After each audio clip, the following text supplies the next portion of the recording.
Hello दोस्तों। आज 21 फरवरी 2023 को ग्रुप डी का मेरा मुरादाबाद मंडल में डॉक्यूमेंट वेरिफिकेशन था जो सक्सेसफुली कंप्लीट हो गया। तो इस वीडियो में हम आपको बताएंगे उसके प्रोसेस के बारे में स्टेप बाय स्टेप और कौन कौन से डॉक्यूमेंट लग रहे हैं। यदि डॉक्यूमेंट में कोई फॉल्ट है तो कितने दिन का आपको टाइम मिल रहा है। तो चलिए वीडियो स्टार्ट करते हैं। तो हम सबसे पहले स्टार्ट करते हैं। आपका जो डीवी का सेंटर दे रखा होगा डीआरएम मुरादाबाद, चूँकि डीआरएम मुरादाबाद जाना नहीं है आपको। ये डीआरएम मुरादाबाद के कार्यालय के सामने का ये पिक्चर है। चूँकि यहाँ नहीं जाना आपका, यहाँ डीवी नहीं हो रहा है। यहाँ से उन्होंने सेंटर चेंज करके मंडल प्रक्रिया प्रशिक्षण एवं विकास केंद्र यहाँ पे कर दिया है। ये फव्वारा चौराहे के पास है। डीआरएम ऑफिस से मात्र 200 मीटर दूर पे ही है। तो आप जब रेलवे स्टेशन से आएंगे, फव्वारा फाउंटेन पूछेंगे किसी से तो वहाँ आपको उतार देगा। वहाँ पे आप मंडल प्रक्रिया प्रशिक्षण एवं विकास केंद्र सामने आपको दिखाई देगा। यहाँ आपको जाना है। आपका डीवी यहाँ पे हो रहा है। तो सबसे पहले हम स्टार्ट करते हैं। सबसे पहली प्रक्रिया क्या हुई थी हमारी डीवी में। तो स्टेप फॉर डॉक्यूमेंट, सबसे पहले क्या हुआ था कि हम लोगों को इकट्ठा किया गया था। 8 बजे वाले बैच में आपके 85 स्टूडेंट थे और 11:30 बजे वाले में भी 85 स्टूडेंट थे। तो 11:30 बजे जब टाइम हुआ, 11:30 बजे, तो सबको एक जगह इकट्ठा किया गया, ब्रीफिंग की गई। मतलब वहाँ पे आपको इंस्ट्रक्शन दिया गया कि अपना मोबाइल स्विच ऑफ करके रखना है। आपको सबके पास पेन होनी चाहिए, सबके पास फेविक्विक होनी चाहिए, फेविस्टिक होनी चाहिए, और सबके पास वाइट बैकग्राउंड के 12 कलर फ़ोटो होने चाहिए। वाइट बैकग्राउंड के 12 कलर फ़ोटो ज़रूरी है। यदि आपके पास नहीं है तो आप बनवा लीजिए। यदि नहीं बनवा सकते हैं तो फिर यहाँ पे ये लोग आपकी हेल्प कर देंगे, फेविस्टिक दे देंगे, पेन भी दे देंगे और फ़ोटो भी बनवा देंगे। बस ये तीनों चीज़ चार्जेबल हैं। तो इसका टेंशन नहीं लेना है। आपको भाग दौड़ के करने की ज़रूरत नहीं है। आपको कहीं जाने की भी ज़रूरत नहीं है। सारा कुछ यहीं हो जाएगा।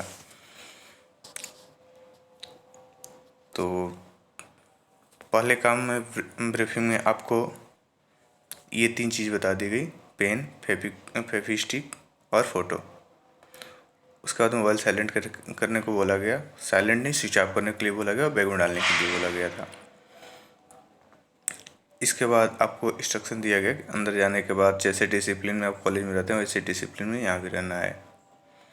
फिर यहाँ बताया गया 3 फॉर्म ए, फॉर्म बी और फॉर्म सी के बारे में। जैसा कि आप यहाँ देख सकते हैं, सीरियल नंबर से फॉर्म ए, फॉर्म बी और फॉर्म सी लगे हुए हैं। तो इन्हीं फॉर्मों के बारे में बताया गया। तो जो फॉर्म ए था उसमें आपका मेडिकल स्टैंडर्ड के बारे में सारा कुछ लिखा हुआ था। जो आपको कुछ भी उसमें भरना नहीं था, उसको सिर्फ लगाना ही था। उसमें जब मेडिकल वेरिफिकेशन होगा आपका तो उसमें सब चीज़ें लिखी जाएंगी। फॉर्म बी था जो, वो डिक्लेरेशन था, घोषणा था, जो कि यदि हमारी डॉक्यूमेंट में या कोई भी किसी तरह की फॉल्ट आती है तो हमारी नियुक्ति रद्द की जाए, ऐसा कुछ लिखा हुआ था। और फॉर्म सी जो था वो था आपका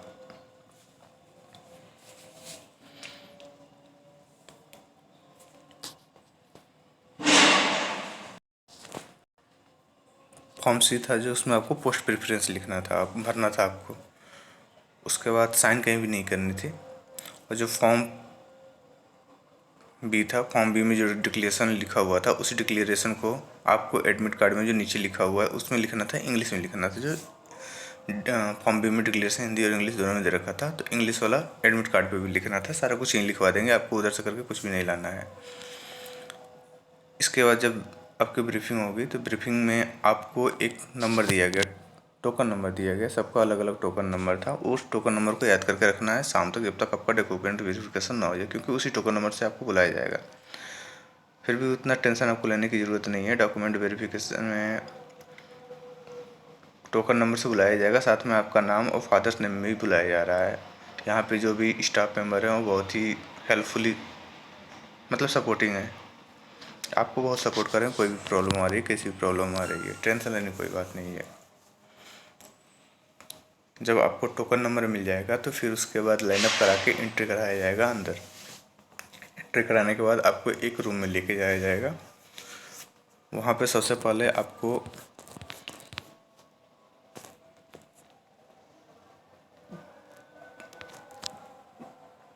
मेडिकल फ़ीस के लिए जो 24 रुपये जमा करना थे, इसके लिए एक एप्लीकेशन फॉर्म दिया जाएगा। उस एप्लीकेशन फॉर्म को आपको भरना होगा, उसमें नाम भरना होगा, फादर्स नेम भरना होगा, साइन करनी होंगी। उसके बाद फॉर्म भरने के बाद 24 रुपये आपको जमा करने होंगे मेडिकल फ़ीस के लिए। उसके बाद ये जमा करने के बाद आपकी प्रक्रिया स्टार्ट हो जाएगी। सॉरी, इसके पहले आपको जब एंट्री कराया जाएगा तो एंट्री कराने से पहले ही आपका जो एडमिट कार्ड है, एडमिट कार्ड और आधार कार्ड दोनों चेक किया जाएगा, मिलाया जाएगा वहाँ पे बाकायदा बढ़िया से। उसके बाद आपको एंट्री दी जाएगी। फिर आप रूम में जाएंगे तो वहाँ आपको 24 रुपये मेडिकल फ़ीस कलेक्ट किया जाएगा फॉर्म भरवा के। फिर उसके बाद आपका अटेंडेंस होगा दूसरे रूम में, जिस रूम में आप बैठे थे उस रूम से निकाल के दूसरे रूम में लेके जाएगा। वहाँ पे आपका बायोमेट्रिक अटेंडेंस होगा। तो वहाँ पे क्या होगा कि आपका सबसे पहले जो CBT दिए थे उसकी बायोमेट्रिक अटेंडेंस हो रही है, फ़ोटो और सिग्नेचर। और दूसरा जो PET दिए थे उसकी बायोमेट्रिक हो रही है, वहाँ भी फ़ोटो और थंब, सॉरी सिग्नेचर नहीं, थंब लग रहा है।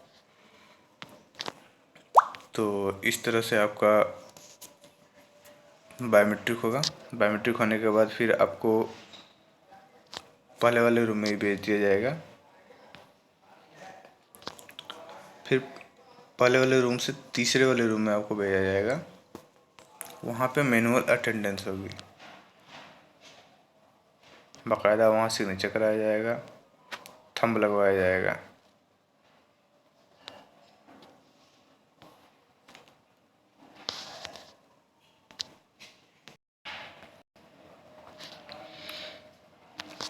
चूँकि जहाँ आपका बायोमेट्रिक हुआ था वहीं से फॉर्म ए मिलेगा आपको। उस फॉर्म को आपको लेके जाना होगा मैनुअल अटेंडेंस के लिए तीसरे वाले रूम में। जब आप तीसरे वाले रूम में जाएंगे मैनुअल अटेंडेंस कराने तो वहाँ पे थंब, सिग्नेचर ये सब लगेगा। फिर वहाँ से आपको फॉर्म B और C मिलेगा और फॉर्म A जमा करा लिया जाएगा वहीं पे। उसके बाद आपको B और C लेके फर्स्ट वाले कमरे में आ जाना है। नहीं जाना है, वो बोलेंगे, आपको बताएंगे कहाँ जाना है आपको, तो वहाँ चले जाना आप। उसके बाद बी भरना है आपको, C भी भरना है। इतना होने के बाद उनका लंच हो गया। लंच होने के बाद 1:30 बज गए थे, लंच हो गया। फिर उन्होंने बोला कि आप लोग जाओ खा पी के आओ, उसके बाद 3 बजे आना। 3 बजे के बाद आगे की प्रक्रिया स्टार्ट की जाएगी। तो हम लोग लंच वंच करके अपना 3 बजे फिर पहुँचे वहाँ पे। तो जो भी डॉक्यूमेंट आपके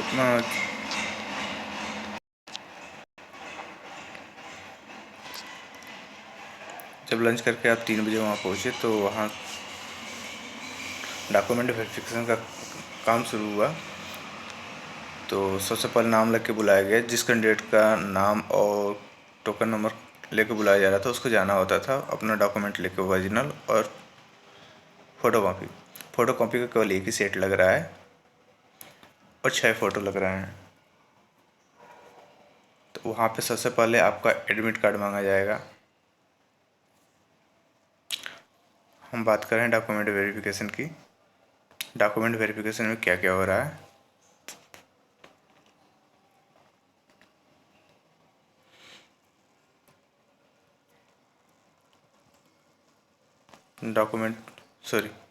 सबसे पहले आपका डॉक सबसे पहले आपको डॉक्यूमेंट को सीरियल वाइज से सेट किया जाएगा, फाइल में लगाया जाएगा। उसके बाद आपको डॉक्यूमेंट वेरिफिकेशन होगा। तो जो आपकी फ़ाइल बनाई जाएगी उस फाइल में क्या क्या हो रहा है इसके बारे में हम बताते हैं।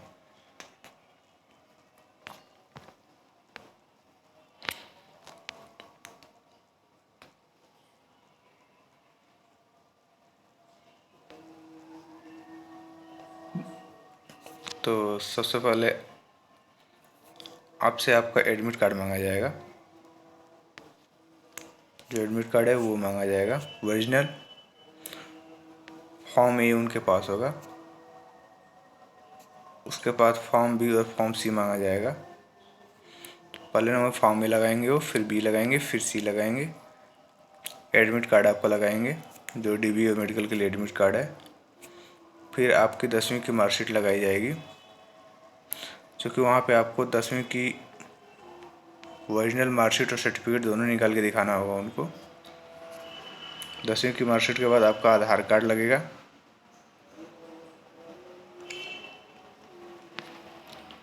आधार कार्ड के बाद आप एससी से हैं, एसटी से हैं, ओबीसी से हैं, जो भी हैं। तो यदि आप ओबीसी से हैं, हम ओबीसी से बिलोंग करते हैं चूँकि, तो ओबीसी से हैं तो ओबीसी का सर्टिफिकेट लगेगा, जो डीएम ऑफिस से भारत सरकार की बनवाई गई थी वो लगेगी, दोनों लगेगी। जो ऑनलाइन बनवाए थे वो भी लगेगी, और जो रेलवे का फॉर्मेट था वो भी लगेगा। दोनों पे साइन होने बहुत ज़रूरी हैं। वो वहाँ पे चेक कर रहे हैं, उसकी फ़ोटोकॉपी ले रहे हैं। यहाँ पे फ़ोटोकॉपी जमा कराएंगे, जीरोक्स उसकी जमा कराएंगे।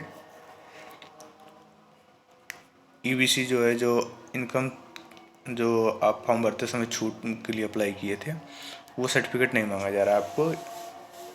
इनकम सर्टिफिकेट नहीं मांगा जा रहा है, उसका रेलवे फॉर्मेट भी यूज नहीं है, कोई भी नहीं उसका डॉक्यूमेंट मांगा जा रहा है इनकम सर्टिफिकेट के लिए। तो उसके लिए परेशान होने की जरूरत नहीं है, केवल ओबीसी की चाहिए आपको। यदि पीडब्ल्यूडी कैंडिडेट है तो पीडब्ल्यूडी कैंडिडेट का सर्टिफिकेट चाहिए, यदि नहीं है तो कोई बात नहीं। उसके बाद आपका सीबीटी और पीईटी जो कॉल लेटर का निचला हिस्सा जो था वो मांगा जा रहा है, ओरिजिनल वाला मांगा जा रहा है। इसको भी उसी फाइल में लगाई जा रही है। यदि आप एम्प्लॉई हैं, गवर्नमेंट एम्प्लॉई है, तो आपको एनओसी देना होगा। और यहाँ पे 6 फ़ोटो मांगी जा रही है लिफाफे में। वाइट बैकग्राउंड की होनी चाहिए। अगर आपके पास है तो कोई दिक्कत नहीं है तो यहाँ पे ये लोग अवेलेबल करा देंगे, बस इसके चार्ज लेंगे। तो इतने डॉक्यूमेंट लग रहे हैं वहाँ पे। Form A, form B, form C, DB medical के लिए जो एडमिट कार्ड है वो, 10 का सर्टिफिकेट, मार्कशीट और certificate, Aadhaar card, SC ST OBC का सर्टिफिकेट, रेलवे फॉर्मेट में भी और वैसे भी। यदि आपके पास रेलवे फॉर्मेट में सर्टिफिकेट नहीं है तो आपको 30 दिन का टाइम दिया जा रहा है। 30 दिन के अंदर आपको जमा करना होगा ये सर्टिफिकेट। अगर आपके पास रेलवे फॉर्मेट में अवेलेबल नहीं है तो 30 दिन के अंदर आपको जमा करना होगा। इसके बाद नेक्स्ट प्रोसेस के बारे में जानते हैं हम लोग। जब आपकी फ़ाइल कंप्लीट हो जाती है तो ये फाइल अगले मेंबर के पास जाती है। वहाँ पे आपका दो जगह थंब लगवाई जाती है, सिग्नेचर करवाया जाता है, और कट मार्क डालना होता है। तो चूँकि मोल वोल नहीं चलेगा, कट मार्क ही चाहिए उनको, 2 कट मार्क चाहिए। और आपको वहाँ दिखाना भी होगा कट मार्क। तो आप अपना पहले से ही खोज के जाएँ कट मार्क आपके कहाँ कहाँ हैं, और वहाँ जाके बता दें, तो उनकी जो प्रक्रिया थोड़ी फास्ट हो जाएगी, नहीं तो वहाँ ढूंढने में टाइम लग रहा है। इसके बाद जब आपकी फ़ाइल कंप्लीट हो जाती है तो आपका डॉक्यूमेंट वेरिफिकेशन का नंबर आता है। तो डॉक्यूमेंट वेरिफिकेशन यहाँ पे रेलवे में जो TRM लेवल के अधिकारी हैं उनके द्वारा होती है। तो वो आते हैं शाम को। मेरा तो 6 बजे करीब हुआ था, 6 बजे करीब सबका ही हो रहा है। तो वो आएंगे तो वो आपका पूरी फ़ाइल देखेंगे। पूरी फ़ाइल देखने के बाद आपसे हाई स्कूल का सर्टिफिकेट और मार्कशीट मांगेंगे, उसको मैच कराएंगे। फिर आपसे पूछेंगे आपका नाम, date of birth, father's name. उसके बाद पूछेंगे आपसे ये आप ही ने साइन किया है, आप ही का फ़ोटो है, मतलब आपसे ब्रीफिंग लेंगे वो।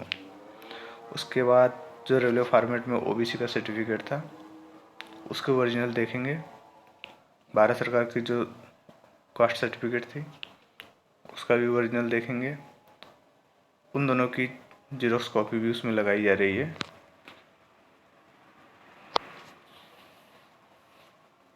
यहाँ पे कुछ लोगों का जो एक्स्ट्रा डॉक्यूमेंट है वो भी जमा हुआ था, कुछ लोगों का नहीं जमा हुआ था। क्योंकि वहाँ पे कई टीमें थी तो वो अपने अपने अकॉर्डिंग ले रहे थे, मतलब उनका कोई मतलब नहीं है। मैंने बात किया उनसे तो पूछा तो उन्होंने कहा कि अभी इसका कोई मतलब नहीं है, आप जब आपको पोस्ट अलॉट हो जाएगा और लोकेशन मिल जाएगी तो आप वहाँ ज्वाइनिंग के समय सारा डॉक्यूमेंट जमा कर दीजिएगा। इसके बाद आपका डॉक्यूमेंट वेरिफिकेशन कंप्लीट होने के बाद आपको मेडिकल मेमो दिया जाएगा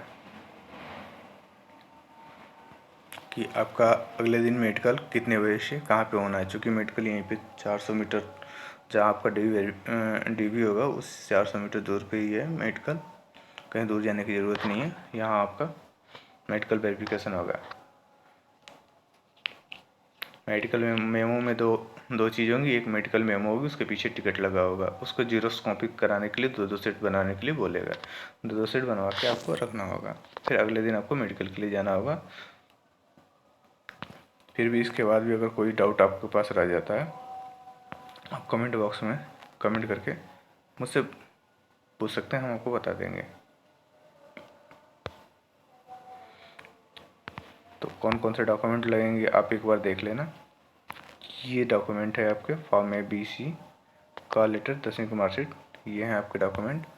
और ये आपका डॉक्यूमेंट वेरिफिकेशन का स्टेप प्रोसेस है। ऐसे करके उन्होंने बाहर भी लगा रखा है जो यहाँ हमने आपको दिखाया। हाँ, जो पोस्ट प्रेफरेंस भरनी थी वो पोस्ट प्रेफरेंस के लिए ऐसा फॉर्म मिल रहा है जो फॉर्म C है। देख लीजिए कौन कौन सा लोकेशन है आपके, 13 लोकेशन दे रखे हैं। आप अपने अकॉर्डिंग यहाँ कोड उसका डाल के इसको फिल कर सकते हैं जो आप पास हो, आपके घर के पास हो। आपका DRM ऑफिस में ना होके division system training and development centre में होगा यहाँ पे।